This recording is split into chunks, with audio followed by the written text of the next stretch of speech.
السلام علیکم ناظرین، آج کی اس ویڈیو میں ہم آپ کو پیارے آقا صلی اللہ علیہ وآلہ وسلم کی قبر مبارک کو منتقل کرنے کی 4 ناکام کوششوں کے بارے میں بتائیں گے۔ تو چلیے آج کی ویڈیو شروع کرتے ہیں۔ پہلی کوشش ابدی حکومت کے چھٹے حکمران الحاکم کے عہد میں کوئی شر پسند بدنیت راسیوں نے بادشاہ کو سبز باغ دکھائے کہ دنیا بھر کے مسلمان مدینہ منورہ کی طرف پروانہ وار کوچتے ہیں، کیوں نہ مصر میں گنبد خضرا جیسا عالیشان گنبد تعمیر کیا جائے اور پھر پیغمبر اسلام حضرت محمد صلی اللہ علیہ وآلہ وسلم، حضرت ابوبکر صدیق اور حضرت عمر فاروق رضی اللہ تعالیٰ عنہ کے جسد خاکی مدینہ منورہ سے نکال کر نئے گنبد میں منتقل کر دیے جائیں۔ ایسا ہوگا تو لوگ زیارت کے لیے مدینہ منورہ کی بجائے مصر آیا کریں گے اور تمہارا نام دنیا میں روشن ہو جائے گا اور اہل مصر کی عزت کو 4 چاند لگ جائیں گے۔ الحاکم مشیروں کی عیاری کے چکروں میں آ گیا اور اس نے مصر میں ایک بے مثال عمارت، شاندار گنبد، غیر معمولی دولت خرچ کر کے تعمیر کروایا، جس کا نام بیت القبول یعنی مکڑی کا گھر رکھا۔ اور یہ جب پائے تکمیل کو پہنچ گیا تو اس نے اپنے ایک معتبر ساتھی ابو الفتوح کو ناپاک پروگرام نافذ کرنے کے لیے مدینہ منورہ بھیجا۔ مدینہ سے پیغمبر اسلام مصطفیٰ محمد صلی اللہ علیہ وآلہ وسلم کے جسد خاکی مبارک کو مصر منتقل کرنے کا تذکرہ اس قدر کثرت سے کیا گیا کہ ہر کس و نکس بادشاہ کے مظلوم عزائم سے واقف ہو گیا۔ ابو الفتوح جب مدینہ منورہ پہنچا تو اس کی ملاقات اوائے الدین شہر سے ہوئی۔ ان میں سے ایک قاری نے سورہ توبہ کی آیت نمبر 12 کی تلاوت کی، جس کے معنی یہ ہیں: اور اگر وہ لوگ عہد کر لینے کے بعد اپنی قسموں کو توڑ دیں اور تمہارے دین میں طعنہ زنی کرے تو کفر کے سروروں کو قتل کر دو، بے شک ان کی قسمیں باقی نہ رہے، تم ان سے لڑائی کیوں نہیں کرتے؟ جنہوں نے قسم توڑ دی اور اللہ کے رسول صلی اللہ علیہ وآلہ وسلم کو نکالنے کا ارادہ کیا، انہوں نے پہل کی ہے، کیا تم ان سے ڈرتے ہو؟ حالانکہ اللہ تعالیٰ زیادہ لائق ہے اس کے کہ تم اس سے ڈرو اگر تم ایمان والے ہو۔ سورہ توبہ کی ان آیات نے پورے ماحول کو گرما دیا۔ حاضرین میں ایک عجیب و غریب قسم کا ولولہ پیدا ہو گیا اور وہ ابو الفتوح کو کیفرے کے دان تک پہنچانے پر تیار ہو گئے، تاہم مدینہ کے تقدس کو پیش نظر رکھتے ہوئے قتل کے اقدام سے باز رہے۔ ابو الفتوح یہ منظر دیکھ کر خوفزدہ ہو گیا، کہنے لگا کہ اللہ کی قسم اگر میرا سر قلم کر دیا جائے تب بھی مجھے کوئی افسوس نہیں ہوگا، مگر میں قبر مبارک کی طرف برے ارادے سے ہاتھ تک نہیں اٹھاؤں گا۔ کہتے ہیں کہ اس رات ایسی آندھی آئی جس سے محسوس ہوتا تھا کہ کرۂ ارض اپنی جگہ سے ہٹ کر کہیں اور پہنچ گیا ہو۔ ابو الفتوح اس عبرتناک منظر کو دیکھ کر بہت زیادہ ڈر گیا اور کانپ اٹھا اور اس کے دل سے بادشاہ کے جبر کا خیال کافون ہو گیا۔ اس نے سچے دل سے ناپاک پروگرام سے توبہ کر لی اور خاموشی سے مصر واپس آ گیا۔ دوسری کوشش۔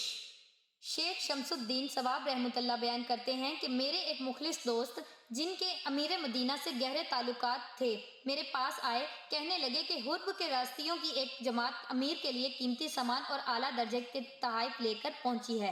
حرب کے راستیوں نے امیر کو ابوبکر اور عمر رضی اللہ تعالیٰ عنہ کے اجسام نکال کر دینے پہ رضامند کر لیا ہے۔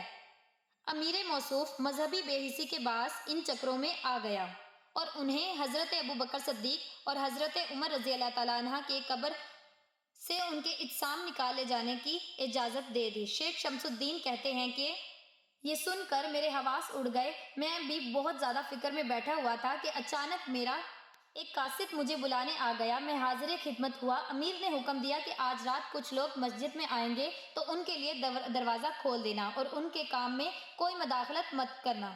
شمس الدین کہتے ہیں کہ میں نے اچھا جناب کہا اور واپس آ گیا، مگر سارا دن حجر مقدس کے پاس بیٹھا روتا رہا، ایک لمحے کے لیے بھی میرے آنسو نہ تھمے۔ شیخ شمس الدین بتاتے ہیں کہ عشاء کی نماز سے فارغ ہو کر جب لوگ چلے گئے تو جب میں نے دروازہ اندر سے بند کر دیا، کچھ دیر بعد باب السلام جو امیر مدینہ کے گھر کے قریب تھا اسی طرف سے وہ لوگ آئے، انہوں نے دروازہ کھٹکھٹایا، میں نے امیر مدینہ کے حکم کے مطابق دروازہ کھول دیا، وہ اندر آنا شروع ہو گئے اور ان کی تعداد 40 تھی۔ وہ لوگ تھے تھابڑے، کدال، ٹوکریاں اور کھودنے کے دیگر آلات اور روشنی کے لیے شمع کے ساتھ لے کر آئے تھے۔ شیخ شمس الدین بتاتے ہیں کہ میں حیرانی اور پریشانی کے عالم میں ایک طرف بیٹھا رونے اور سوچنے لگا کہ یا اللہ قیامت برپا کر دے تاکہ یہ بدنیت لوگ اپنے عزائم سے باز آ جائیں۔ یہ لوگ مسجد نبوی میں داخل ہو کر حجر مقدس کی طرف بڑھتے جا رہے تھے، ابھی یہ منبر شریف تک بھی نہ پہنچے تھے کہ ساز و سامان کے ساتھ سب کے سب زمین میں دھنس گئے۔ یہ واقعہ سیدنا عثمان بن عفان کی توسیع کے پہلے مغربی ستون کی جگہ کے قریب پیش آیا تھا۔ امیر مدینہ لوگوں کی واپسی کا انتظار کر رہا تھا، مگر زیادہ دیر گزرنے کے بعد اس نے جب مجھے طلب کیا اور مجھ سے پوچھا کہ وہ لوگ کیوں نہیں آئے تو میں نے کہا کہ وہ لوگ آئے تھے۔ ابی نے دریافت کیا تو پھر کیا ہوا؟ میں نے جو ماجرا دیکھا تھا لفظ بہ لفظ سنا دیا، مگر امیر مدینہ کے وہم و گمان میں بھی یہ بات نہ آ سکتی تھی کہ انہیں زمین نگل گئی۔ امیر نے غصے والے لہجے میں کہا، ہوش والی بات کرو۔ میں نے کہا، جناب آپ تشریف لے چلیے اور اپنی آنکھوں سے دیکھ لیں، ابھی دھنسنے کے آثار اور کچھ کپڑے نظر آ رہے ہیں۔ امیر نے مجھے سخت تنبیہ کی کہ اس واقعے سے کسی کو آگاہ نہ کروں ورنہ تمہاری گردن اڑا دی جائے گی۔ تیسری کوشش 1557 ہجری بمطابق 1162 عیسوی کے دوران سلطان نور الدین زنگی کے دور میں کی گئی۔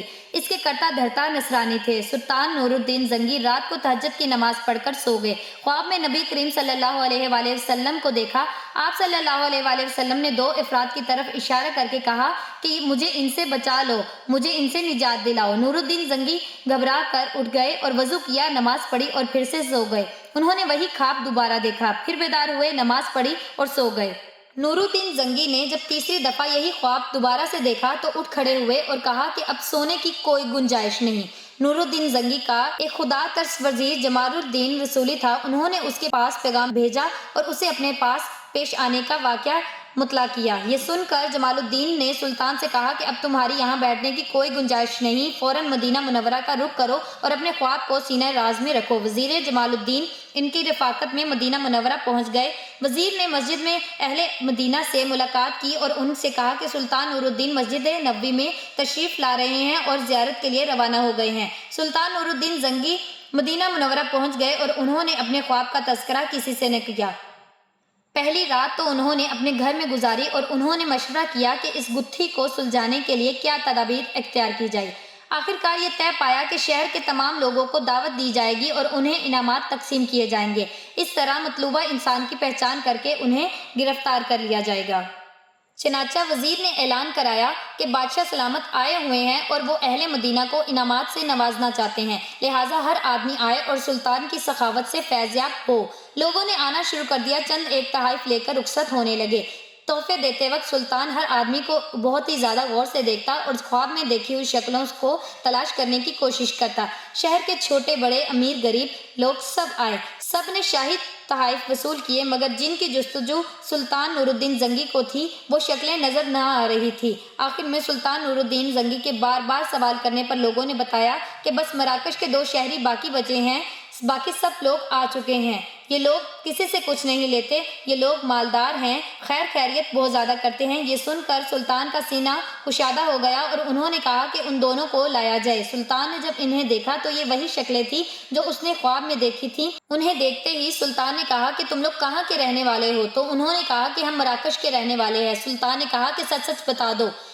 انہیں پکڑ لیا گیا اور انہیں ان کے گھر لے گئے۔ اچانک ان کے گھر میں پڑی ایک چٹائی نظر آئی، انہوں نے چٹائی اٹھائی تو اس کے نیچے ایک سرنگ تھی۔ سرنگ بہت زیادہ گہری تھی اور اس کا راستہ سیدھا کے سیدھا آپ صلی اللہ علیہ وآلہ وسلم کی قبر مبارک تک پہنچتا تھا۔ سلطان نے کہا کہ تم مجھے اپنی حقیقت بتاؤ۔ اس پر انہوں نے تسلیم کر لیا کہ ہم عیسائی ہیں اور عیسائیوں کے سردار نے مراکش کے حاجیوں میں شامل کر کے ہمیں یہاں بیچا، انہوں نے ہمیں حکم دیا کہ نبی پاک صلی اللہ علیہ وآلہ وسلم کے جسد خاکی کو کسی قدر بھی چوری کر کے لائیں۔ سلطان نے ان کی باتوں پر بہت زیادہ غصہ کیا اور انہیں سخت سزا دینے کا حکم دیا۔